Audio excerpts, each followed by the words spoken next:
Lepas kamu belajar di Politeknik Negeri Sabah ni, saya boleh katakan di sini bahawa memang industri akan cari kamu. Pasal first adalah dari segi attitude yang kamu tonjolkan di Politeknik Negeri Sabah. Bukan setakat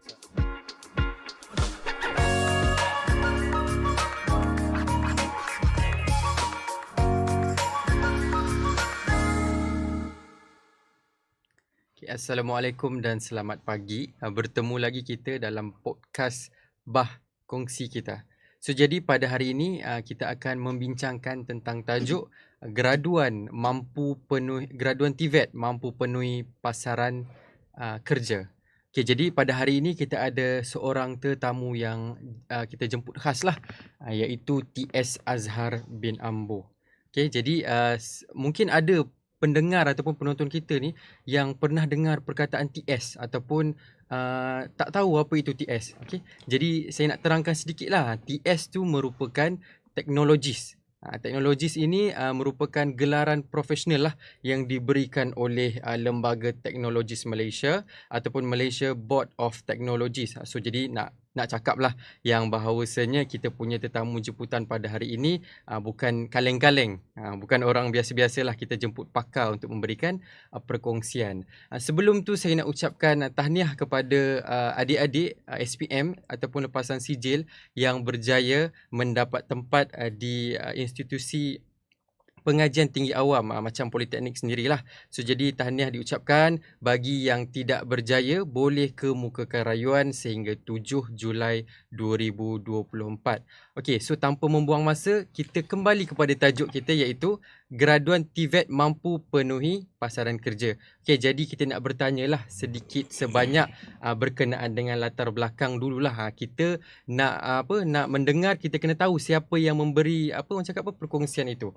Okey, jadi sebelum itu kita nak kenal dululah dengan kita punya tetamu jemputan pada hari ini. So TS boleh memperkenalkan sedikit diri TS dan juga latar belakang lah. Okey, terima kasih kepada moderator kita, Fazril lah, yang mana tak asing lagi dengan kekacakan beliau lah di Poli ni. Kalau beliau dikatakan jejak keidaman kaca nombor 1 lah di Politeknik Negeri Sabah ni, Fazril lah, saya kira nombor 2 lah.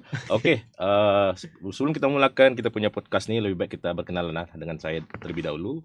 Seperti kata pepatah ya Fazril lah, tak kenal maka tak cinta. Okey, nama saya Teknologis Azhar bin Ambo, berasal daripada Tawau Sabah, berbangsa Bugis, sudah berkahwin dan mempunyai 3 orang cahaya mata lah, dan status sekarang ni PJJ, tapi benda tu insyaAllah kita belajar macam mana nak manage masa, kerja lain dan juga manage dengan family pun lain.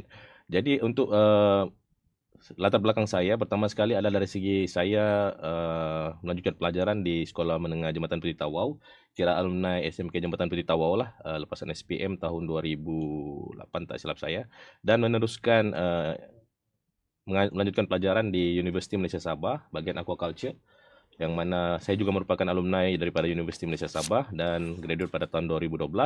Dan selepas itu saya ditawarkan bekerja, tapi sebelum ditawarkan bekerja saya telah menjalani latihan industri di Kinki University Shirama Station di Japan selama 5 bulan. Ini di bawah planning daripada Universiti Malaysia Sabah sendirilah. Okey, selepas tu tiada menganggur nih Fazril. Terus ditawarkan ke pekerjaan di industri swasta lah. Jadi sebelum masuk ke sektor kerajaan ni, saya pernah bekerja di industri swasta, iaitu di Asia Aquaculture Sdn Bhd di Sempurna Farm selaku technician, dan ditawarkan berkhidmat ke sektor kerajaan ni pada tahun 2015. Jadi saya berkhidmat di Politeknik Negeri Sabah ni sebagai pensyarah diploma aquaculture bermula pada Februari 2015 hingga kini lah. Dan itulah, nanti seterusnya saya akan terangkan dengan lebih lanjut dengan Fazril. Okay, sebelum saya nak bertanya lah, apa yang membuatkan TS ni nak berubah daripada industri swasta kepada kerajaan? Apa yang mendorong TS ni untuk masuk dalam bidang pendidikan ni? Okey, pertama sekali fikir panjang. First thing adalah bila mana kita kerja swasta, kita fokus kepada swasta. Dan yang paling penting adalah dari segi kemahiran dan juga teknologi. Apa yang kita belajar di industri, contoh di Asia Aquaculture yang saya kerja di sana, banyak pengalaman. Lebih kepada praktikal, yang mana mungkin salah satu nasib ataupun rezeki saya lah, yang mana saya bekerja di sana selama beberapa tahun dan ditawarkan untuk Politeknik Negeri Sabah ni sebagai tenaga pengajar. Jadi sebelum saya mengajar ke Politeknik Negeri Sabah ni, saya sudah ada isi macam mana saya nak ajar kepada pelajar di Politeknik Negeri Sabah ni, khususnya dalam ternakan udang ni kita boleh bantu pelajar tu sendiri. Yang mana untuk pengetahuan adik-adik yang sekarang berada dalam live podcast ni, di Politeknik Sains Sabah ni kita membuat dua skop adalah 40% lebih kepada teori dan 60% lebih kepada praktikal. Dan mungkin kemasukan saya ke Politeknik Sains Sabah ni memberi sedikit sebanyak memberi impak lah, khususnya dari segi memberi praktikal khususnya kepada pelajar diploma aquaculture ni di industri itu sendiri. Okay, so kalau kita tengoklah dalam berita-berita ataupun dalam paparan akhbar sekarang ni, dia banyak menekankan tentang TVET. Tapi ramai lagi penonton ataupun pendengar kita tu yang masih belum betul-betul faham apa itu TVET. So boleh TS terangkan sedikit? Okey. TVET tu kita selalu dengar TVET. Tapi mungkin kita tak tahu apa sebenarnya TVET. Kita just bila mana kawan cakap TVET, pura-pura tak tahu. Oh okey. Oh ya saya faham. Tapi sebenarnya TVET tu adalah salah satu singkatan Fazril, lebih kepada latihan dan pendidikan teknikal dan vocational. Yang mana sekarang ni kita punya Perdana Menteri lebih ke arah memperkasakan TVET. Yang mana TVET ni yang pertama sekali adalah macam mana TVET ni yang kita hasilkan melalui pendidikan dan latihan teknikal dan vocational mampu memenuhi permintaan industri. Yang mana untuk skop TVET ni ada beberapa lah, ada 3. Yang lebih memberi pendedahan kepada psikomotor, yang kedua lebih kepada praktikal dan juga latihan pelajar tu sendiri bila mana selepas melanjutkan pelajaran di institusi TVET tu ke industri. Macam mana performance tu, adakah mampu untuk memenuhi permintaan industri ataupun tidak.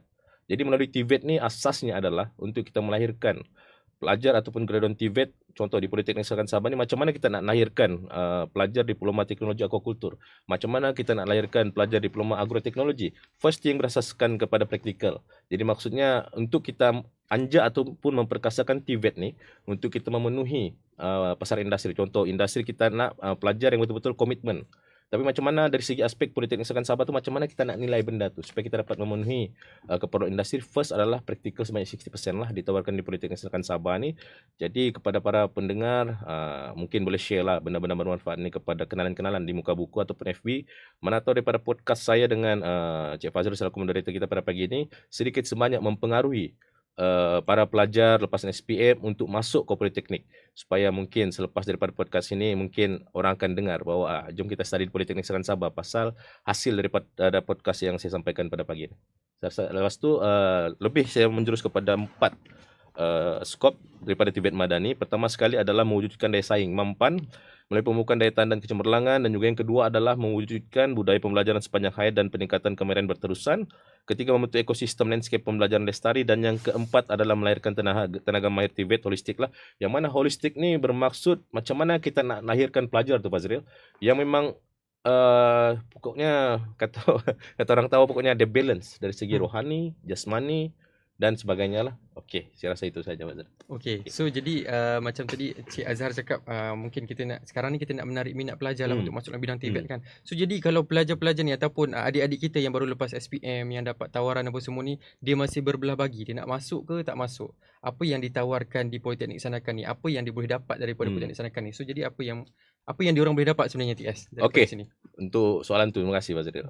Sebenarnya kebanyakan mungkin pendekatan daripada beliau lah, daripada ibu bapa sendiri, apa yang terdapat di Politeknik Sains Sabah. Jadi khususnya kepada para pendengar pada pagi ini di area Sabah yang ingin melanjutkan pelajaran, khususnya pertama sekali kita nak sahut kerajaan negeri Sabah lebih kepada food security ataupun keterjaminan makanan. Macam mana kita nak support food security ni. Jadi adik-adik yang berada dalam podcast pada pagi ini, adik-adik lah adalah pelapis sebenarnya untuk menerajui. Selepas ni kami dah tiada, adik-adik lah yang menerjui lebih pakar dalam bidang pertanian dan juga aquaculture itu sendiri. Dan untuk Politeknik Sains Sabah sendiri, walaupun Politeknik Sains Sabah ni kerdil sebenarnya Fazril, mungkin di luar sana tak tahu apa tu Politeknik Sains Sabah. Jadi sebenarnya salah satu saya bagi contoh lah pendekatan beberapa aktiviti yang telah dianjurkan khususnya bagi diploma aquaculture dan juga diploma agroteknologi. First pada tahun 2019 ini kita nak mengajak lah kepada para adik-adik di luar sana dan mungkin para alumni yang ada di podcast pada pagi ini, tolong share benda ni. Pada tahun 2019 saya telah melakukan inisiatif lah program pengantarbangsaan yang melibatkan diploma aquaculture Politeknik Sains Sabah itu sendiri ke Tinsulunanda Fisheries College pada tahun 2019 dengan membawa 40 orang pelajar dalam itu. Satu pendekatan yang saya nak bawa adalah untuk memberi pendedahan kepada pelajar, bukan masuk di poli ni just di poli saja tak keluar. Itu first. Dan tahun demi tahun saya mengambil inisiatif lah macam mana kita nak lahirkan pelajar berkualiti itu adalah dari segi penganjuran program. Penganjuran program tu lebih kepada macam mana kita mendekatkan pelajar tu kepada komuniti setempat. Contohnya pada hari ini kita nak maintain Sustainable Development Goal ataupun Sustainable Development Goal SDG, yang mana melalui penganjuran program contoh seperti macam mana kita nak sustain mangrove ecosystem. Jadi kita libatkan pelajar sebagai salah satu peserta untuk terlibat dalam kesukarelawanan bersama dengan industri yang sedikit sebanyak mungkin memberi impak dari segi psikomotor kepada pelajar itu sendiri, dan sekaligus saya rasa mungkin ke arah memperkasakan Tibet itu semakin meningkatlah dengan penganjuran program seperti itu. So maksudnya dia kalau pelajar ni dia datang belajar di sini, dia tidak hanya belajar maksudnya buka buku, jawab exam, maksudnya lebih daripada itulah. Ya, kalau just buku tu saya rasa tak memberi impak sebenarnya. Itu mungkin dulu, tapi sebenarnya bila masuk ke Politeknik Senakan Sabah ni ataupun mana-mana politeknik di Malaysia ni ataupun college community, pendekatannya sama. 40% teori dan 60% lebih kepada praktikal. Yang mana praktikal tu situlah kita dapat menguji kemampuan pelajar tu, sama ada pelajar tu selepas daripada pembelajaran di poli tu adakah dia mampu untuk memenuhi permintaan industri. Pertama sekali adalah attitude. Kadang-kadang attitude sekarang ni tambah sekarang ni dengan game kan.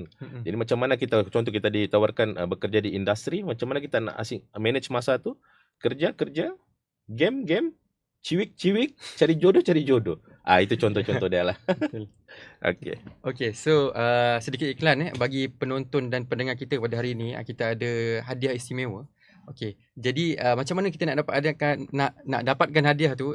Penonton ataupun pendengar kita pada hari ini boleh pergi ke FB Live di page Politeknik Senakan Sabah dan bagi tagline yang terbaik untuk PSS. So bagi pendengar ataupun penonton kita yang dengan tagline yang terbaik, kita akan pilih lah. Okey, yang terbaik kita akan bagi hadiah misteri tersebut. So jangan lepaskan peluang. So bolehlah sambil-sambil mendengar tu type lah, fikir-fikirlah tagline terbaik untuk kita punya PSS Politeknik Senakan Sabah. Okey, so TS berbalik kepada soalan berkenaan dengan kita punya pelajar lah. So ini bukan sahaja dari pelajar, tapi dari segi ibu bapa, daripada pihak ibu bapa jugalah. Diorang tertanya-tanya lah, apakah orang cakap jaminan kepada anak-anak diorang bila diorang masuk dan telah tamat belajar. Okay, so jadi nak minta pandangan TS, apa yang selepas tamat belajar ni, apa prospek ataupun yang boleh dikecapi ataupun boleh dicapai oleh pelajar itu sendiri. Okey, terima kasih Fazril. Salah satu pendekatan ataupun inisiatif yang kita mana nak sahut macam mana selepas anak-anak, tuan-tuan dan puan-puan selepas melanjutkan pelajaran di Politeknik Senakan Sabah ni, selepas tu ke arah mana? First kali saya nak bagi tahu adalah dari segi mentaliti pelajar tu sendiri. Macam mana mentaliti pelajar tu, adakah contohlah pekerjaan sudah ditawarkan tapi depends kepada pelajar tu sama ada mau ataupun tidak. Jadi pendekatan yang kedua adalah sebab itulah kita di Politeknik Senakan Sabah ataupun mana-mana IPTA kita rapat dengan industri. Kita rapat dengan adanya hubungan kolaborasi ni, kita mampu contohnya macam mana kita berpendekatan dari segi program bersama industri, datang ke Politeknik, memberitahu kepada pelajar dari segi ceramah kerja akukultur, klinik kerjaya, dan yang paling penting tuan-tuan dan puan-puan yang mempunyai anak lah, yang punya anak-anak yang sekarang nak melanjutkan pelajaran seterusnya ke Politeknik, masa depan mereka adalah cerah lah. Itu pasal sekarang ni satu saja kita punya reason adalah kita lebih kepada food security, keterjaminan makanan. Untuk aquaculture lebih kepada perikanan. Yang paling penting sekarang government makis, dan selebihnya lebih kepada industri swasta lah, yang mana di Sabah, Semenanjung dan juga Sarawak sekarang ni lebih tertumpu kepada ternakan udang. Itu terpulang kepada pelajar sama ada, kadang-kadang mungkin ini daripada pendapat saya lah, kadang-kadang mungkin daripada pelajar tu ada ditawarkan kerja, cuma mungkin pelajar tu mungkin dia nak pilih lokasi pekerjaan yang dekat dengan rumah mereka contohnya. Walaupun pekerjaan yang ditawarkan tu mungkin menawarkan gaji yang tinggi, tapi mungkin faktor itulah saya rasa. Dan untuk diploma agroteknologi pun meluas sekarang ni.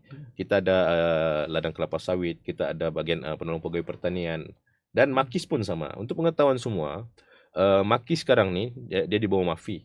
Dan kebanyakannya salah satu penolong pegawai itu, kebanyakan penolong pegawai daripada makis itu adalah daripada alumni Politeknik Senakan Sabah, daripada diploma akukultur dan juga diploma agroteknologi. So saya rasa untuk dari segi keboleh pasaran pelajar tu ataupun peluang pekerjaan tu terpulang kepada mentaliti pelajar. Saya rasa mungkin kita sudah apply. Tambah sekali lagi dengan sekarang adalah perkesok. kita ada hubungan kolaborasi dengan Perkeso, yang mana untuk pengetahuan tuan-tuan dan puan-puan yang berada di podcast pada pagi ini, Perkeso di Politeknik Serkan Sabah ni kita telah buat pusat satelit My Future Job, yang mana merupakan kerjasama dengan Perkeso Sendakan, yang mana untuk akses dari segi penawaran pekerjaan tu mungkin kita boleh dapatkan detail daripada Perkeso itu sendiri, di mana peluang pekerjaan untuk pertanian dan juga perikanan ni ada di Sabah ni, Sarawak dan juga Semenanjung. Itu saja. Okey, so maksudnya di sini pelajar bukan sahaja belajar lah, tapi kita sebagai pihak institusi memberikan peluang pada pelajar tu Betul. untuk masa depan diorang juga Iya, selepas belajar. betul. Okey, so itu orang cakap apa, salah satu benda yang menarik lah yang patut dipertimbangkan untuk kita sambung belajar di Politeknik ni. Betul. Okey, so jadi saya lah sebagai salah seorang warga di Politeknik Sendakan Sabah ni, saya banyaklah mendengar kejayaan TS di peringkat sama ada di institusi, di peringkat negeri dan juga di peringkat kebangsaan. Bahkan macam apa TS cakap tadi pun, TS terlibat dengan program-program yang berperingkat antarabangsa kan. Okey. So jadi boleh tak TS bercerita sedikit berkenaan dengan kejayaan TS sepanjang TS berkhidmat lah. Okey, pertama sekali satu saya nak bagi tahu moto saya punya hidup lah. Usaha, pengorbanan, tawakal dan juga doa lah. Okey. Pertama sekali saya ucapkan terima kasihlah kepada pengurusan Politeknik Serkan Sabah bermula pada tahun 2015. Hingga kini rakan-rakan yang ada di Politeknik Serkan Sabah dan khususnya pelajar yang banyak membantu kerjaya saya sebenarnya, yang mana starting point-nya bermula daripada 2019. Bila mana saya lihat rakan-rakan memperoleh kejayaan, saya akan letakkan diri saya. Kenapa saya tak jadi macam tu? Kenapa saya tak jadi macam ni? Even title saya time tu ada lancik saja. Bila mana berfight dengan Doktor Profesor Madya. Jadi tanggapan saya kena buat yang terbaik. Walaupun diri saya ni kerdil, saya kena buat yang terbaik untuk institusi. Saya bukan membawa nama untuk diri saya sendiri. Saya cuma membawa atas untuk first adalah pelajar dan yang kedua adalah institusi dan juga komuniti dan juga industri. Okey, dari segi kejayaan tu sebenarnya kalau mau dikarang tu boleh jadi satu buku selepas ini. Saya rasa kalau dijual tu Terlampau pun banyak kan? terlampau banyak. Takut nanti tak laku kan, malu pula saya. Jadi untuk kejayaan tu pertama sekali bermula pada tahun 2019 ini, untuk saya bentangkan sedikit lah kejayaan untuk diri saya sendiri. Selepas tu saya akan explain kejayaan pelajar di bawah salian saya. Yang mana pada tahun 2019 hingga kini alhamdulillah lah, year by year, tahun demi tahun, alhamdulillah dengan inisiatif ataupun effort daripada saya bekerja dan juga bawa nama PSS bukan setakat dalaman saja, bawa keluar. Penat lelah hanya Tuhan saja yang tahu macam mana kita hadapi. First adalah untuk mendekatkan kita kepada rakan-rakan yang memang berpengalaman, dan yang paling penting adalah sentiasa merujuk kepada yang pakar. Jangan terlampau meletakkan kita punya keegoan tu sehingga kita lupa ada lagi yang berpengalaman daripada kita. Okey, pada tahun 2019 tu saya pun nampaklah satu platform ada kawan ni, dia cakapnya, Azhar tolonglah apply grant, grant TRJS. Jadi pertama saya fikir, saya rasa kerdil diri saya ni bila mana PSS belum pernah dapat grant TRJS tu. Yang grant TRJS ni adalah di bawah KPT. Jadi saya support. Saranan dari tim tu adalah Arwan Cik Tajuk. Saya support dengan inovasi pengiraban ikan lah. Pengiraban ikan tu pertama sekali dengan bantuan pelajar lah. Satu pelajar tu adalah si Frederick yang mana tengah melanjutkan pelajaran di UMS tu. Jadi saya try apply grant tu. Keluar sekalinya masuk 96 pemohon antara semua politeknik dan Kolej Komuniti Malaysia. Jadi lepas tu shortlisted jawatan kuasa teknikal pergi kepada jawatan kuasa pemandu. Yang last kali adalah 14 terbaik dalam politeknik dan Kolej Komuniti Malaysia tu bentangkan depan KSU. Jadi bila mana berhadapan dengan title ni Doktor Profesor, saya saja Encik time tu.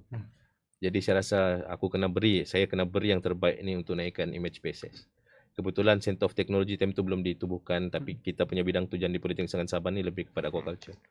Jadi saya just explain yang terbaik depan KSU.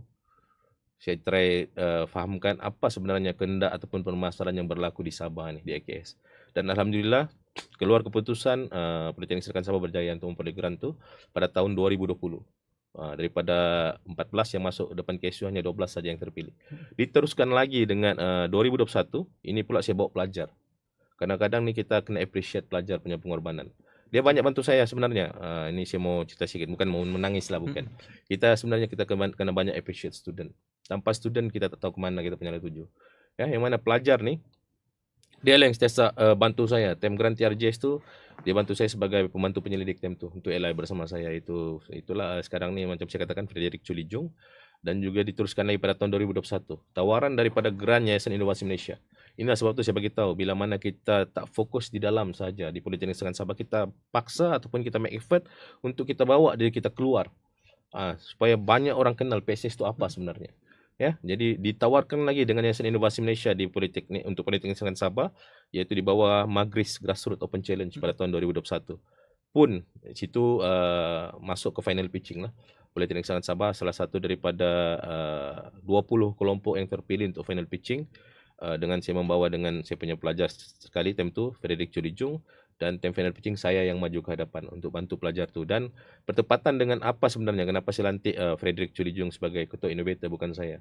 Pasal time tu saya telah memegang satu grant TRGS, jadi saya bagi kepada dia sebagai ketua innovator untuk memberi pengalaman kepada beliau. Di usia muda, belum ada lagi saya rasa untuk penerima pada tahun 2021, Grant Magris tu, saya rasa si Frederick lah merupakan pelajar PSS, merupakan usia muda yang terima grant sebanyak 65,000. Lepas tu dipendekkan lagi terus kepada 2022. Alhamdulillah, inovasi demi inovasi yang saya lakukan bersama dengan pelajar dan dibantu dengan permasalahan daripada industri, alhamdulillah dapat memperoleh grant daripada JPPKK juga di bawah inovasi bertajuk Intelligence Microbubble Telepay System pada tahun 2023, Grant Magris, dan yang alhamdulillah pada tahun ini ditawarkan lagi sekali sebagai ketua penyelidik di bawah Grant TRGS bagi membantu industri Asia Aquaculture itu sendiri. Dan anugerah-anugerah saya rasa Fazril, bukan saya cukup berterima kasih kepada PSS dan juga pada yang membantu saya lah. Pada tahun 2023 saya telah berfight untuk Majlis Anugerah Sen Sabah. Yang mana pun saya berfight dengan doktor dan juga Profesor Madia itu sendiri untuk kita fight dalam memenuhi kelompok 3 teratas bagi Anugerah Innovator Negeri Sabah. Dan saya tak letakkan harapan time tu. Bila mana interview apa semua, just pementangan, alhamdulillah tiba-tiba saya dapat jemputan untuk menghadiri Majlis Anugerah Sen Sabah di bawah anjuran Kementerian Sains Teknologi dan Inovasi Negeri Sabah itu sendiri sebagai top 3. Jadi saya cakap, tak apalah, ini mungkin rezeki. Yang paling penting adalah mungkin doa seorang bini lah, dan juga anak-anak tumpang rezeki bini. Seorang anak bini. je. Okey, seorang siap bini. Tak boleh lebih-lebih. Ini pun tak boleh manage ni Fazril. Jangan nanti habis saya kena kecam nanti. Jadi lepas tu selepas tu saya tahun ni alhamdulillah saya telah bagi anugerah untuk apresiasi TVET sempena Anugerah TVET Negara di peringkat JPPKK. Pun sama untuk Zon Sabah, memang Politeknik Negeri Sabah yang terima anugerah tu, anugerah pensyarah juga pelajar. Dan juga untuk pelajar, saya bagi kesimpulan sajalah, untuk pelajar banyak sebenarnya pencapaian Politeknik Negeri Sabah ni, yang saya rasa mungkin adik-adik lepasan SPM, nak contoh ya abang-abang dan kakak-kakak, boleh masuk ke PSS sebenarnya. Sekiranya nak keluar, maksudnya belajar di sini, lepas tu nak keluar, tidak masalah. Jangan respon kepada pencara yang mengajar tu, bawa kami ke dunia luar supaya kami dapat tahu. Pelajar saya rasa baru-baru ni lah, pada tahun 2024 ni, adalah salah satu anugerah yang saya rasa paling high lah antara anugerah-anugerah pelajar yang saya pernah perolehi, yang mana time tu dengan tajuk inovasi BISPEM. Nah, BISPEM tu jangan salah maksud lah BISPEM. BISPEM ni dia lebih kepada penghasilan oksigen terlarut dalam air, yang mana pelajar dia adalah Ashraf Syami, Haziq, Dinesh dan juga Iqmal lah time tu. Yang mana mereka ni step by step, saya bagi tahu step by step. Apa yang saya nak kongsikan di sini adalah kesusahan pelajar tu ataupun dari segi kewangan. Ini saya bagi tahu. Kewangan tu bukan salah satu punca titik nokta untuk stopkan kebolehan pelajar tu. Jadi banyaklah pendekatan saya buat pelajar ni. Kadang-kadang kita tak boleh bergantung kepada peruntukan daripada Politeknik Negeri Sabah sendiri. Kita kena ajar pelajar tu untuk berdikari. Contoh saya bagi tahu untuk tim BISPEM ni, mereka pergi ke iCompex International di Kedah menggunakan duit sendiri. Apa yang dorang duit sendiri, dorang jual ikan, tem bazar Ramadan, dorang jual bermacam-macam untuk penuhi untuk pembelian tiket tu. Demi membawa nama organisasi PSS, dan disusuli dengan pergi ke KK, pergi semua peruntukan sendiri. Jadi ingin saya kongsikan kepada rakan-rakan, kepada tuan-tuan dan puan-puan, bahawa untuk kita mencapai sebuah kejayaan tu, jangan menjadikan alasan sebagai titik nokta untuk kita stop di situ. Kalau boleh kita teruskan, dan pencapaian terbaik untuk tim pelajar di bawah saya adalah tim BISPEM, yang mana mereka merupakan pemenang emas bagi Zon Sabah, bagi anugerah milenial, di sempena anugerah Harta Intelek Negara di MyIPO, dan seterusnya pergi ke MyIPO bagi bertanding bagi membumbut lah ataupun mengejar gelaran bagi penerima anugerah milenial. Dan alhamdulillah Politeknik Senakan Sabah merupakan politeknik tunggal wakil pada time tu. Jadi saya bagi tahu kepada pelajar, tiada benda mustahil, kita buat yang terbaik. Maksudnya politeknik ni hanya satu je politeknik. Yang lain semua bertanding dengan institusi lain lah, PTN Maksudnya lain. untuk anugerah milenial ni Fazril, dia banyak sebenarnya. Setiap zon. Kita ada 10 zon. Zon Sabah, zon Sarawak. Jadi untuk penentuan anugerah milenial pada Mei yang lepas, saya pun terkejut bila mana tiba-tiba diumum untuk penerima anugerah milenial sempena anugerah Harta Intelek Negara ni jatuh kepada Politeknik Senakan Sabah. Saya terkejut lah, jadi pelajar saya pun terkejut. Jadi saya fikir balik, saya muhasabah diri balik, saya beritahu kepada pelajar tu, ini mungkin adalah hasil daripada titik puluh kamu untuk membawa image PSS tu, dan kamu memang layak untuk dapat benda ni. Mungkin orang luar sana nak nampak sebenarnya apa yang kamu lakukan untuk PSS ni, mungkin orang nak nampak, tapi siapa yang hadap tu adalah kamu dan saya sendiri. Betul lah, selalunya orang ni dia nampak kejayaan je. Betul. Tapi di sebalik kejayaan tu orang tak nampak kan. Betul. Kadang-kadang tu Fazril, itulah bini pun cakap, kau nak penat kan ni? Tak penat. Cuma kita kena pandai manage masa. Macam saya sekarang PJJ dengan bini dan anak-anak. Macam mana saya nak manage masa dengan bini dan anak-anak tu? Macam mana saya nak manage masa dengan pengurusan, dengan akademik, dengan pergi ke sana ke sini. Jadi apa saya punya prinsip, fikir positif vibe sajalah. Sentiasa cool down, walaupun stres sikit tu tapi tidak masalah. Itu ada benda yang mustahil lah pokoknya.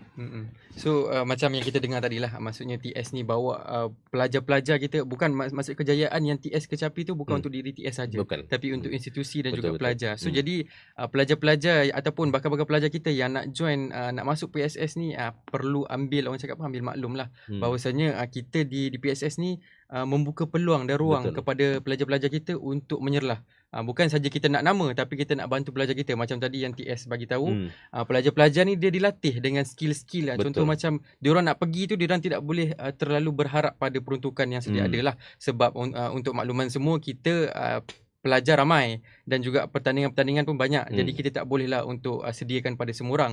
Tapi pelajar-pelajar kita ni diberikan pendedahan macam mana nak cari duit, macam mana nak, orang cakap apa, nak cari dana untuk diorang punya projek. Dan untuk diorang punya, orang cakap apa, maju ke depan lah. Okay, so jadi saya nak bertanya lah dengan TS, apakah momen-momen yang TS tak dapat lupakan bersama pelajar kita ni lah? Okey, pertama sekali adalah itulah macam saya katakan, penat lelah tu saya dan pelajar saya yang saya hadapi. Cuma first, macam mana kita nak lahirkan pelajar yang berkualiti.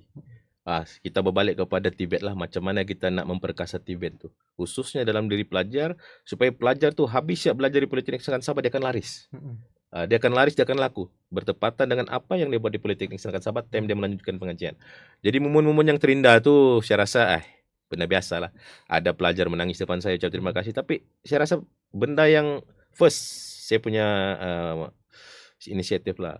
Dalam kita nak mengajar ataupun melatih pelajar ni, kita kena lengkapkan diri kita dahulu. Ya Fazril, kita kena keluar dahulu. Kita kena buktikan yang diri kita ni kita buat dahulu, baru kita proof kepada pelajar. Sebab itulah perkongsian daripada saya untuk pelajar-pelajar Politeknik Senakan Sabah yang di bawah selian saya sendirilah. Apa yang saya pernah, pengalaman soft skill yang saya sudah buat, itulah yang saya turunkan kepada mereka. Kadang-kadang stres juga lah, kadang-kadang pelajar cakap, Sazhar tu adalah pensyarah yang paling ganas, yang paling jahat.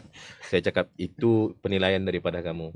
Kita sebagai pendidik ni macam biasalah, ku rela dikecam, ku rela dibenci. Tapi mentalitinya adalah satu saja, untuk melahirkan kamu supaya kamu dapat mencapai satu mercu tanda yang boleh membanggakan ibu bapa, boleh membanggakan kepada institusi, boleh membanggakan kepada ciwik-ciwik kamu di luar sana. Bukan ciwik-ciwik ni pergi tengok wayang saja. Kalau boleh biarlah, abangku di Politeknik Senakan Sabah tu pokok memang menang emas, pokoknya emasnya berjuntai-juntai. Tapi nak laku lah kalau jual di public gold, contohnya begitu. Jadi momen-momen tu kadang-kadang kita boleh sematkan lah dari segi appreciation. Kadang-kadang pelajar dia appreciate saya, dia apa semua. Saya cakap, itu benda sudah tertulis kejayaan kepada kamu. Bukan datang rezeki bergolek tanpa usaha. Kadang-kadang dong tanya kepada saya, apa kunci rahsia kejayaan saya?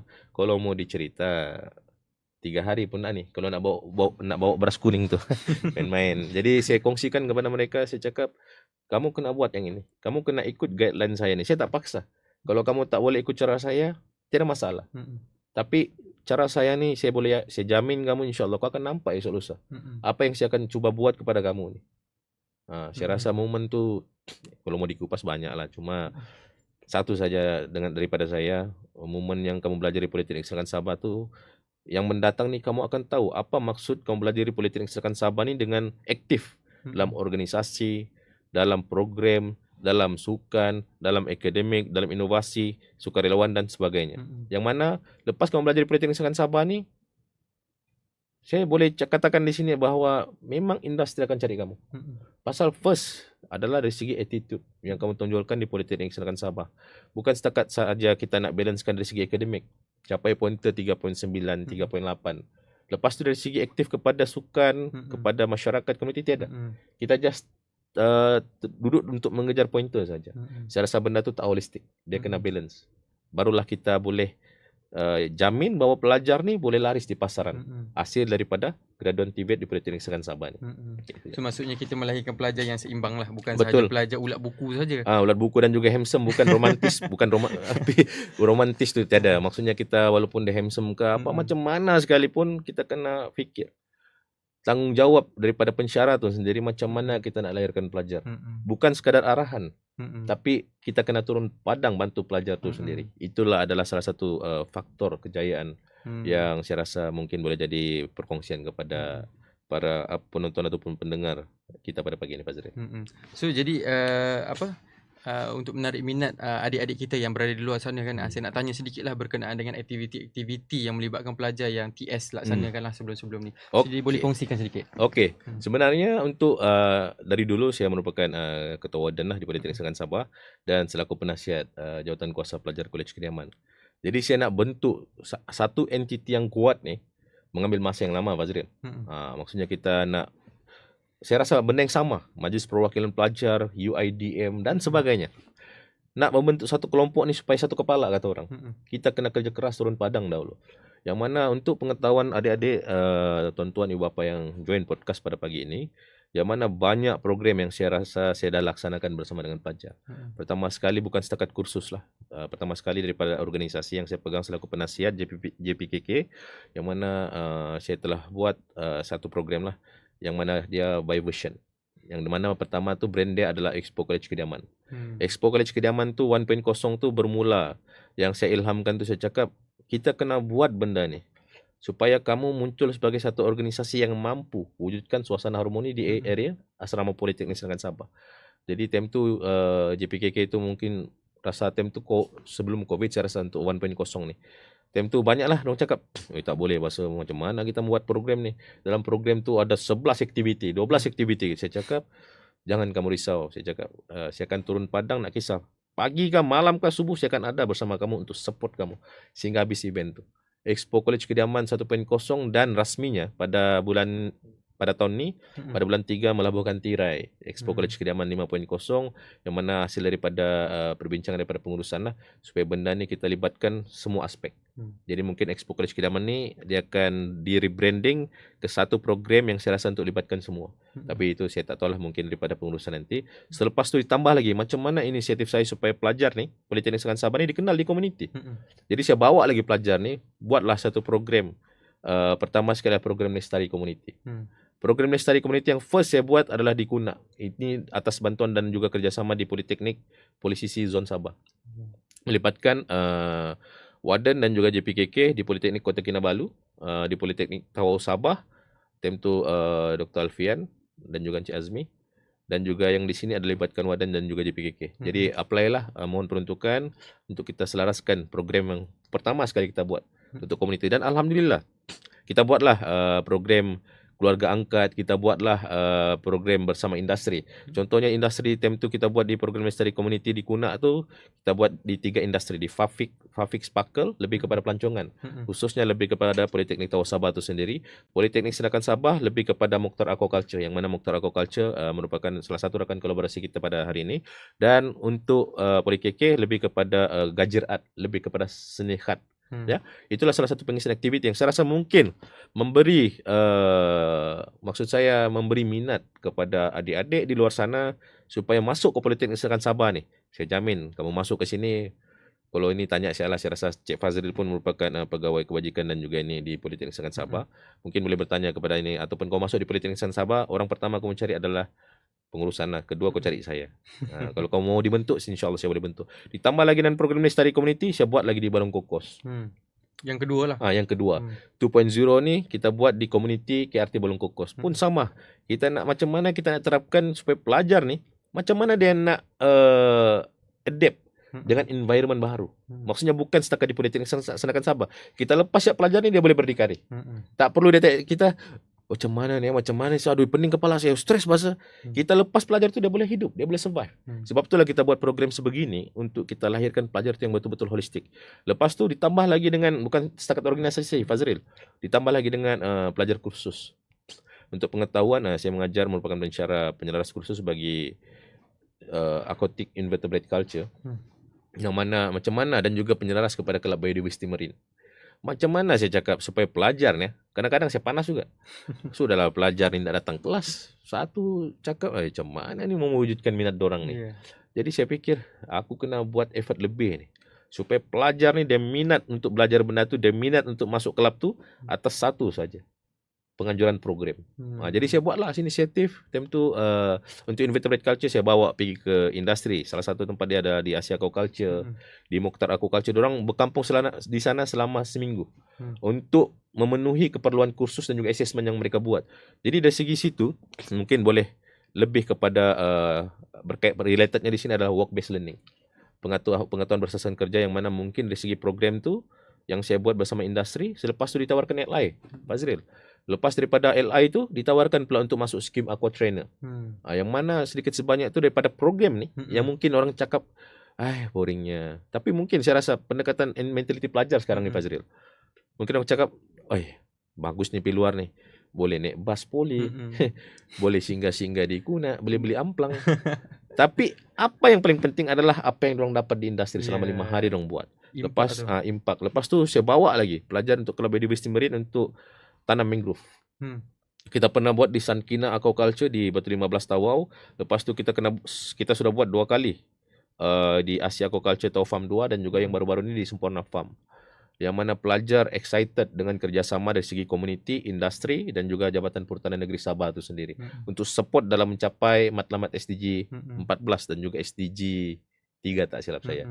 Lepas tu ditambah lagi yang baru-baru ni saya bawa untuk penyelas Kelab Biodiversity Marine, saya bawa mereka ke Kudat. Satu, bila mana kita cakapkan, jom mau pergi Kudat ke? Mau bahasa. Contohnya begitu. Tapi duit tiada. Saya kasih tahu, duit tiada. Jadi macam mana kamu rasa?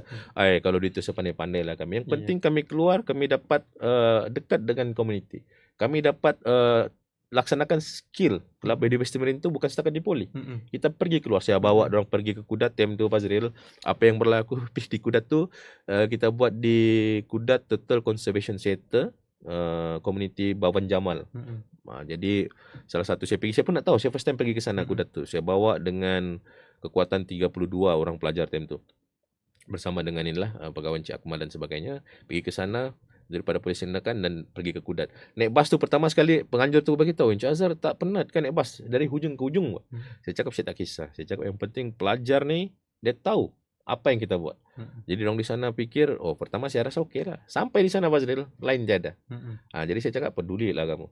Dengan program selama 2 hari dengan lain tiada, salah satu adalah macam mana kamu adapt bila mana 2 hari kamu di sini tanpa ada apa-apa lain internet. Yang mana dalam 10 ke 15 orang time tu yang saya bawa tu memang lebih kepada main game. Jadi main game ni kena perlu internet. Tapi selama 2 hari dorang okey. Dorang adapt. Tapi tak tahulah dorang simpan perasaan dendam ke saya tak tahu. Tapi harap tak ada. Tapi semuanya enjoy, semuanya okey. Itu saja Fazril. Okey. Kita dengarlah tadi kan apa yang diterangkan oleh TS. Maksudnya program-program yang TS jalankan melibatkan pelajar ni dia memberi impak lah. Macam tadi TS cakap, daripada program terus pelajar tu dapat dia dapat peluang untuk orang cakap tawaran untuk LI, latihan industri. Kemudian daripada latihan industri sendiri ditawarkan skim untuk orang cakap mengasah lagi lah kemahiran dia. Okay, so jadi tak sia-sia lah. Maksudnya program yang dijalankan tu tidak kosong. Program tu memberi impak kepada pelajar dan juga kepada komuniti jugalah. Okey, so jadi sedikit iklan untuk penonton-penonton kita pada hari ini. Kita ada hadiah misteri. So jadi jangan lupa buat tagline. Okey, tagline contoh dia macam PSS terbaik ke, PSS laris ke, tapi guna idea sendirilah. Okey, jadi tagline yang terbaik tu kita akan bagi hadiah lah, hadiah misteri. Nanti kita akan tengok melalui Facebook Live dan kita akan carilah ataupun kita akan pilihlah pemenang kita untuk tagline tersebut. So jadi jangan lupa sambil-sambil dengar tu buat tagline, ada hadiah yang misteri untuk penonton dan juga pendengar kita pada hari ini. So jadi saya dengar tadi TS banyak bercakap berkenaan dengan industri lah. So jadi bila kita nak berhubung dengan industri ni, kita mesti ada jaringan kolaborasi. So jadi TS merupakan ketua unit lah SciSec. Boleh terangkan sedikit tak SciSec tu apa? Okey, untuk SciSec ni saya pun terima lantikan pun pada Januari. Tiba-tiba, tapi mungkin pengurusan dengan mandat yang diberi itu kita kena buat yang terbaik lah. Macam mana kita nak bawa unit SciSec ni supaya dia memberi impak kepada industri, dia memberi impak kepada pelajar, dia memberi impak kepada institusi. Jadi SciSec ni dia lebih kepada macam mana kita nak wujudkan kolaborasi, macam mana kita nak lahirkan graduan yang mempunyai kebolehpasaran yang tinggi di luar sana. Jadi untuk pengetahuan adik-adik podcast rakan-rakan yang ada pada podcast pada pagi ini, sewaktu saya dilantik lah sebagai SciSec ni, ini just perkongsian pengalaman sikit lah. Dalam pemikiran saya, apa yang saya perlu buat untuk tingkatkan SciSec ni sebenarnya? Apa yang saya perlu buat supaya benda ni orang nampak SciSec ni bergerak seiring dengan industri? Bukan setakat sign saja. Bukan setakat sign, maksudnya sign untuk penuhi KPI. Yang mana industri yang memang kita rasakan, memang saya rasa perlu kita bergerak seiring. Kita sign benda tu LOI dan juga NOC. Untuk pengetahuan semua, untuk Politeknik Serkan Sabah sendiri pada hari ini telah mencapai 23 jaringan kolaborasi, iaitu LOI dan juga NOC melibatkan industri swasta dan juga government. Jadi saya sahut cabaran daripada pengurusan untuk sebagai ketua unit SciSec ni untuk bentuk macam mana dari segi program. Pertama sekali Fazril saya buat, saya cakap kena buat expo kerja Tibet ni. Saya kena bentuk balik, saya kena restructure balik. Apa yang dahulunya saya rasa tidak dibuat, saya kena buat. Walaupun macam saya katakan tadi lah, susah, payah, senang tu, duka-duka tu apa, yang orang tu yang hadapi. Mungkin orang luar sana boleh nilai, tapi try berada di tempat tu. Yang mana untuk expo kerja Tibet ni yang saya buat pada Mei yang lepas bersama dengan tim SciSec saya ucapkan terima kasihlah kepada tim SciSec dan juga rakan-rakan di Politeknik Serkan Sabah ni. Salah satu saya punya inisiatif pertama adalah expo kerja Tibet. Yang mana dari segi pertama sekali saya punya objektif pertama adalah untuk memperkasakan Tibet bersama industri. Yang kedua adalah untuk memanggil semua industri yang dulu-dulunya yang mereka rasakan just science saja, tapi dari segi manfaat tu orang tidak terima apa-apa pun daripada Politeknik Serkan Sabah. Jadi kita panggil di expo kerja Tibet. Kita kumpul semua, lepas tu kita buatkan pamer, masing-masing ada peranan tersendiri. Lepas tu kita libatkan Perkeso dalam expo kerja Tibet ni semata-mata untuk meningkatkan kebolehpasaran pelajar itu sendiri, Fazril. Jadi memegang sebagai KU SciSec ni di Politeknik Serkan Sabah ni, itulah saya buat expo kerja Tibet ni, kita panggil industri, kita bincang, dalam masa yang sama kita ada buat jawatan kuasa penasihat industri, JPI. Yang rasa mungkin orang sebelum ni tak tahu apa yang mereka kena buat. Jadi kita buat balik, tidak ada masalah untuk kita restructure balik benda tu semata-mata untuk pelajar dan juga institusi. Jadi daripada expo kerja Tibet tu, pertama sekali saya cakap, ini perkongsian serba sedikit lah kepada rakan-rakan dan juga pendengar podcast kita pada pagi ini. Dari segi bajet pertama Wazir. Jadi saya bincang dengan saya punya tim SciSec, banyak bajet ni besar. Macam mana kita nak buat ni? Saya cakap, tak apa, kita buat yang terbaik. Kita rapat dengan industri sampai saya ke KK, saya explain, saya bentang kepada salah satu contoh kita punya penaja yang paling betul-betul memberi support habis untuk expo kerja Tibet baru-baru ni pada bulan Mei adalah daripada Kementerian Sains Teknologi dan Inovasi Negeri Sabah. Yang memang fully support untuk program yang pertama kali dia buat. Sampai saya bentang kepada mereka, mereka cakap, boleh kan Cik Azhar, boleh kan? Saya bagi full commitment. Saya cakap, saya akan buat yang terbaik untuk naikkan image PSS ni supaya salah satu peneraju Tibet di Sabah ni adalah datang daripada Politeknik Serkan Sabah itu sendiri. Dan dari segi expo kerja Tibet ni, kita panggil industri dan dalam masa yang sama kita ada buat malam apresiasi untuk kita hargai pengorbanan industri dan sebagainya. Dan untuk segala peruntukan pun, alhamdulillah pada hari ini dapat bantuan, dapat tajaan untuk yang sempurnakan expo kerja Tibet ni adalah beberapa industri yang memang memberi tajaan untuk sedikit sebanyak mengurangkan beban dari segi kewangan untuk pengajuan expo kerja Tibet. Lepas tu dalam expo kerja Tibet ni juga saya ucapkan terima kasih lah pasal daripada benda ni, daripada impak expo kerja Tibet ni, industri mula mendekat kepada politik PSS. Dan yang paling saya ucapkan terima kasih adalah Adun Sungai Manila, Adun Sungai Manila iaitu Datuk Mokran Ingkat, yang mana dahulunya mungkin kita kurang buat aktiviti bersama komuniti beliau. Dan daripada expo kerja Tibet ni, alhamdulillah memang Datuk Mokran fully support bersama komuniti, especially kepada PSH lah. program sepanjang hayat yang mana Datuk sendiri melibatkan komunitinya untuk masuk ke expo untuk support. Jadi tu saya cakap selepas ni saya rasa tiada masalah lah untuk dari segi kau boleh pasaran pelajar.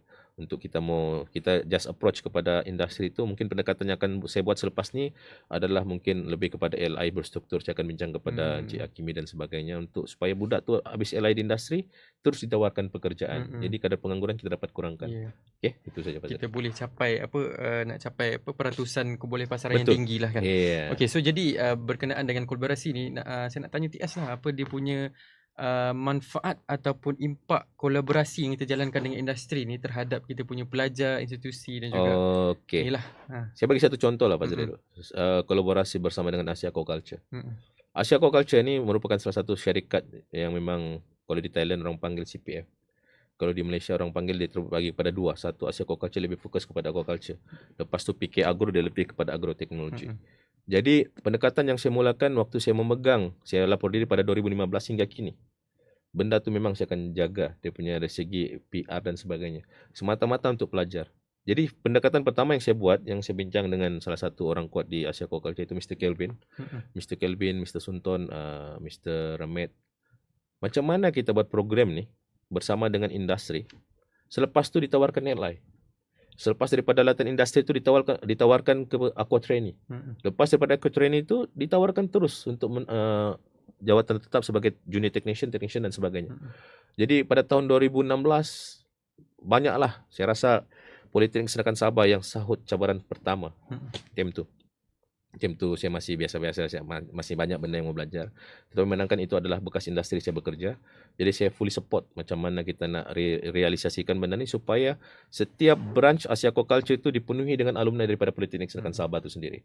Untuk pengetahuan semua, Asia Aquaculture ni dia bertempat di Semporna, di Tawau, di Lundu, di Sedili Farm Johor, Mersing dan juga Setiawan Perak. Dan 100% saya bagi tahu 70% dari seluruh brand yang saya katakan tadi adalah datangnya daripada alumni. Dari segi staffnya itu adalah datang daripada alumni Politeknik Senakan Sabah. Dan mungkin ada ditawarkan kerja di kerajaan, mereka berhenti dan sambung pula ke immigration, makis dan sebagainya. Dan dari segi bagi pendapat saya lah, saya buat dengan Asia Aquaculture ni first, memang kita nak yakinkan mentaliti pelajar tu, Fazril, memang payah. Pertama, mereka tak tahan dari segi panas. Yang kedua, mereka tak tahan dari segi mungkin dari segi pressure. Macam saya dulu pun saya pernah bekerja di Asia Aquaculture, memang pressure memang kuat lah. Kadang-kadang sampai kena ini benda biasa. Tapi benda itulah yang mematangkan kita sebenarnya. Macam mana kita nak hadapi dengan pressure yang kuat, sama seperti industri swasta dan di sektor kerajaan macam di Politeknik Senakan Sabah ni, macam mana bila mana ada pressure hantam kita, macam mana kita nak handle benda tu. Jadi itulah saya ajar kepada pelajar, kau try dulu. Untuk first starting pada tahun 2016 tak silap saya. Time tu pelajar ada 26 orang. Jadi time tu 2016 pelajar LI time tu diambil cuma kuota 2 orang saja di Asia Aquaculture. Jadi saya bagi tahu dengan Encik Kelvin time tu sebagai HR, try masukkan semua. Saya bagi tahu lah, try masukkan semua 27 orang pelajar ni, try masukkan semua untuk LI. Kita tengok macam mana dia ni. Jadi alhamdulillah lah ditempatkan di Tawau, di Semporna, alhamdulillah mereka ditempatkan LI dan respon dari management, top management daripada Asia Aquaculture, wow, budak Politeknik Senakan Sabah ni memang baik performance dia. Jadi benda tu lah sebagai benchmark 2017 dan yang paling kemuncaknya pada tahun 2018. Time tu batch tu seramai 87 orang. Asia Aquaculture terima untuk latihan industri dengan kadar allowance dan jawab pindahan dan sebagainya. Daripada 87 itu diterima sebanyak 58 orang. Masuk latihan industri. 58 orang daripada 87 orang pelajar untuk menjalani latihan industri di Asia Aquaculture di Johor, di Sarawak, di Tawau dan Semporna. Ini membuktikan bahawa mungkin kolaborasi ini saya rasa bila mana kita fokuskan PSS dapat manfaat hasil daripada kolaborasi ini. Lepas tu industri dapat manfaat daripada kolaborasi PSS.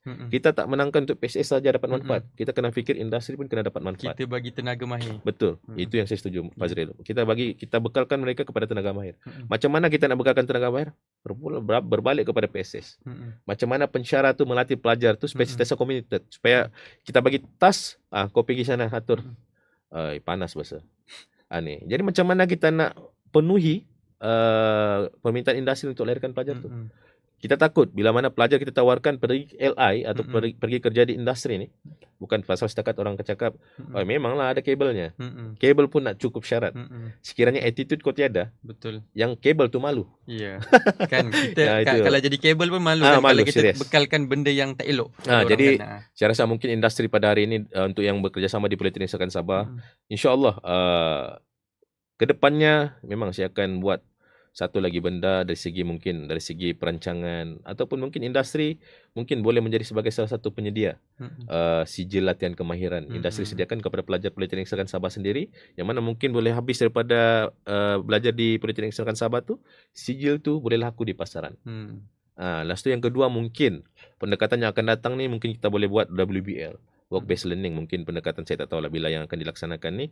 WBL ni mungkin pelajar tu study mungkin 2 tahun di Politeknik Serkan Sabah. Selebihnya tu diorang akan study di industri. Jadi mungkin daripada WBL yang dilaksanakan mungkin tak tahu bila dilaksanakan, mungkin sedikit sebanyak memberi impak kepada industri ni yang dia tahu, oh pelajar Politeknik Serkan Sabah kita akan serap. Pasal salah satu yang saya nampak sekarang ni memang kadar kepuasan majikan pun rata-rata salah satu dia orang akan ini memang mentaliti. Salah satu orang punya saranan cadangan sekiranya boleh ditambah baik adalah dari segi mentaliti pelajar. Kalau boleh kita minta jasa daripada pencara di Politeknik ni untuk kita tingkatkan attitude pelajar tu, macam Fazil bagi tahu lah tadi, dari segi program, dari segi holistik penganjuran program bersama komuniti. Bukan setakat teori saja di Politeknik Serkan Sabah, kita bawa orang keluar yang saya rasa mungkin benda tu sekiranya kita approach dengan rakan industri kita sedikit sebanyak membantu dari segi keboleh pasaran, dari segi sijil dan juga cara communication skill yang orang terapkan di Politeknik Serkan Sabah ni. So kolaborasi yang dijalankan oleh unit CSEC ni bersama-sama dengan industri ni memberi, orang cakap apa, membuka peluang kepada pelajar-pelajar kita. Bukan sahaja terhad untuk latihan industri tapi untuk kerja diorang nanti. Maksudnya sangat bertepatanlah dengan tajuk kita pada hari ini, yang graduan kita ni, graduan daripada PSS ni mampu memenuhi pasaran kerja semasa. Betul. Okay, so jadi soalan yang terakhir lah saya nak bagi pada TS pada hari ni. Nampaknya kita bersama-sembang ni kan. Sejam sudah kan? Mau sejam sudah. Kalau boleh tambah tak apalah. Sejam. Mungkin kita akan panggil lagi. Kita akan panggil lagi TS untuk sesi yang seterusnya lah. Okay, so jadi soalan yang terakhir lah. Apakah nasihat TS lah kepada penonton atau pendengar kita, kepada ibu bapa ke, pada adik-adik yang baru lepas SPM ke, yang mungkin berminat untuk join kita di Politeknik Serkan Sabah? Okey, menjawab kepada Fazril, soalan tu saya rasa mungkin mana-mana anak-anak tonton dan perempuan yang join podcast pada pagi ini mungkin tak tahu apa tu aquaculture, tak tahu tu apa tu agroteknologi. Just fikir saja food security. In future, pada tahun 2030 kita akan lebih kepada food security adalah keterjaminan makanan.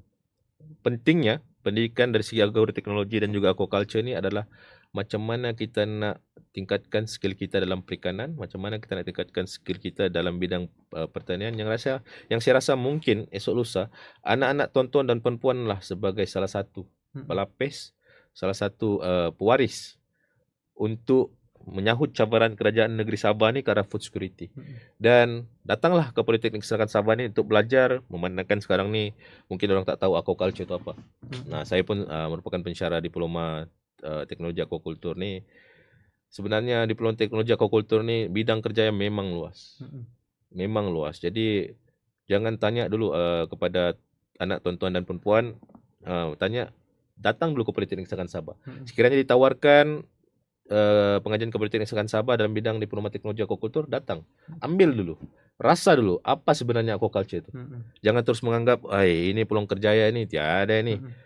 Saya terus terang saya bagi tahu dari segi alumni yang telah ada, yang telah habis daripada Politeknik Serkan Sabah ni, memang orang ada yang bekerja di industri, ada yang jadi usahawan dalam bidang aquaculture, ada yang menjadi makis, ada yang menjadi penolong pegawai perikanan dan sebagainya.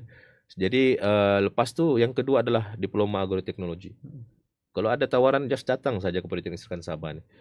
Walaupun pada hakikatnya mungkin orang cakap, sekarang ni saya minat kepada mechanical. Tidak masalah kalau memang itu ditawarkan tiada pilihan yang lain. Datang dahulu ke Politeknik Serkan Sabah, rasakan dahulu apa itu sebenarnya aquaculture, apa sebenarnya agroteknologi. Mungkin kalau tak tahu lagi boleh tanya kepada pencara yang saya rasa mungkin pengalaman dalam aquaculture dan juga agroteknologi. Mungkin dari segi masa depan tu itu belakang. Mm-mm. Yang penting ambil diploma dahulu, kita try macam mana. Mm-mm. Daripada diploma tu macam saya katakan tadi 40% teori, 60% praktikal. Mm-mm. Macam mana anak-anak tuan-tuan dan puan-puan belajar di Politeknik Senakan Sabah tu dapat survive dengan Mm-mm. dua skop yang kita buat ni. Macam TS cakap tadi lah, dia bergantung pada pelajar tu Betul. sendiri. Satu saja adalah mentaliti pelajar. Mm-mm. Kalau belajar di mana-mana pun, kalau pelajar tu sendiri tidak mau ataupun tidak, orang cakap mentaliti dia kurang, jadi saya rasa itu tidak berkesan jugalah. Ini saya bagi tahu lah, saya punya perkongsian sedikit sebelum akhir ni. Time tu saya pun belajar, saya isi sebenarnya UMS tu, aquaculture itu adalah pilihan terakhir saya. Ini perkongsian kepada tuan-tuan dan puan-puan. Saya bukan pilihan saya aquaculture. Tapi bila mana saya ambil aquaculture ni, saya cakap saya try lah dengan kuantiti pelajar time tu di UMS cuma 21 orang saja.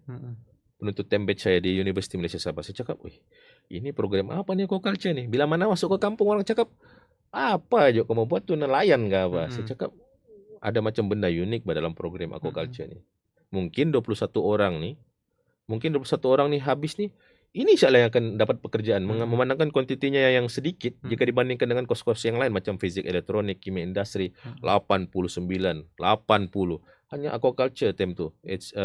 Aquaculture batch saya hari itu 21 orang saja. Dan rata-rata saya katakan di sini, daripada alumni batch saya tu, di Politeknik Senakan Sabah sendiri pun yang sudah jadi pensyarah ada 3 orang sudah. Yang saya punya batch lah. Saya, Asmahani dan juga Akmal. Itu saya punya batch yang dulu-dulunya saya pikir bila mana naik bas UMS tu bau pelet udang, bau pelet ikan. Kadang-kadang kita lihat kan kita naik bas UMS tu, pelajar-pelajar yang nampak pun cakap, "Oi, bau apa ni? Sudah mandi kan?" Tapi itulah realitinya. Kalau kita belajar aquaculture, tapi serius saya beritahu, selepas saya tamatkan pengajian di UMS tu memang banyak tawaran pekerjaan terpulang kepada kita, macam Fazri cakap tadi, terpulang kepada kita sama ada kita nak pergi ataupun tidak. Jadi itulah saranan saya daripada pendengar podcast kita pada pagi ini. Datang dahulu ke Politeknik Senakan Sabah, rasai dulu pengajian yang ada di sini. Jangan terus sebarkan, ini masa depannya ni, tak inilah.Itukanlah, carilah tempat lain, masuk UiTM lah dan sebagainya. Rasa dahulu. Rasa dahulu macam mana perginya. Kalau macam rasa ragu-ragu, boleh berjumpa kepada pensyarah. Sebelum berhenti ke apa, tanya masa depan aquaculture ni sampai ke mana ya? Sampai ke mana ya, madam? Mungkin sedikit sebanyak kita boleh tengok mentaliti budak tu macam mana. Salah satu contoh dia kita tengok TS sendirilah. Saya kejayaan tu itulah saya cakap. Perkongsian daripada saya lah. Macam saya katakan sebelum saya menyambung pengajian di UMS, aquaculture itu merupakan pilihan terakhir. Saya sebenarnya pilihan saya time tu geologi. Saya punya ini, saya cakap kalau saya dapat ni okeylah, alhamdulillah. Tapi keluar keputusan aquaculture. Jadi parents cakap, apa tu nak aquaculture? Tapi satu saya bagi tahu, aquaculture ni time di UMS itu saya tertarik pasal LI di luar negara. So saya cakap, aku kena ni sampai habis ni 3 tahun ni untuk aku pergi di Jepun.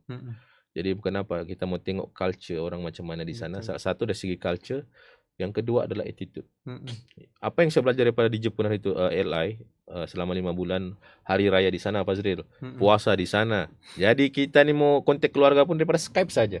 Jadi kalau macam saya berkapal time tu, kalau bergaduh terpaksa tantan lah. 2-3 hari pujuk-pujuk tu bagus juga kalau dia redah. Sampai seminggu masih lagi. Jadi saya cakap benar-benar begitulah. Saya rasa dari segi mungkin kita pergi tempat orang, kita akan belajar dari segi attitude. Macam Jepun sendiri, memang saya time LI di sana pun bagian sangkar. Memang saya kena marah apa, lambat sikit kena ini sudah. Tapi benda itulah yang saya rasa menjadi titik tolak untuk saya berada di sini sekarang ni. Bila mana pressure tu ada, kita boleh handle. Pasal berdasarkan kepada pengalaman yang lepas.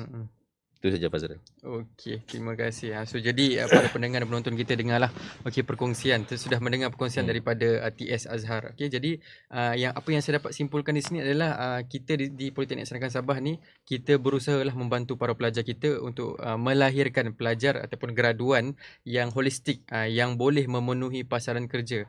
Mungkin satu masa nanti kita akan menjadi, orang cakap apa, sumber yang dicari oleh industri untuk mendapatkan tenaga kerja mahir. Okay, so jadi pada adik-adik, pada ibu bapa yang ada pada hari ini, yang mana ingin masih lagi, orang cakap apa, tercari-cari apa yang nak dibuat selepas pengajian di peringkat SPM, so jadi bolehlah memohon di Politeknik Senakan Sabah. Kita tidak menjanjikan bulan dan bintang lah, tapi kita akan memberikan yang terbaik lah. So jadi sekali lagi saya nak ucapkan terima kasih kepada TS Azhar bin Ambo Okey, di sama-sama. atas perkongsian pada hari ini, dan saya nak ucapkan tahniah jugalah di atas kejayaan-kejayaan, dan yang paling terbaru tadi macam ni lah, TS cakap kejayaan di anugerah TVET negara. Bukan senang-senang tu yang kita nak dapat ni. Kita memerlukan orang cakap apa, usaha dan juga doa, dan juga orang cakap apa, kerja keras lebih sikit lah. Kalau orang Bugis bilang apa? Makan reso. Makan reso. Makan reso, bergadang lah, bergadang untuk orang cakap apa, untuk mencapai pencapaian macam mana Saya yang rasa TS Fazril Azhar. sebelum habis ni, saya rasa Mm-mm. mungkin Fazril kena cari ni orang-orang Bugis ni. Mana kan Fazril sendiri pun sudah tahu bahasa-bahasa Bugis ni, saya rasa mungkin kena cari jodoh orang-orang Bugis ni Fazril. InsyaAllah kita tak tahu lah. Mampu kue nasang. Okey. Ya, insyaAllah. Okay, jadi terima kasih pada TS Azhar, dan terima kasih kepada pendengar dan penonton kita pada hari ni lah. So jadi pemenang kita untuk tagline kita akan DM lah lepas ni. Lepas habis kita punya live podcast pada hari ni, kita akan DM pada pemenang-pemenang kita berkenaan tagline yang terbaik lah yang kita akan pilih. So jadi itu sahaja untuk hari ini. InsyaAllah kita bertemu lagi pada lain sesi untuk tajuk yang lain pula. So sekian, Assalamualaikum dan salam sejahtera. Jumpa lagi insyaAllah.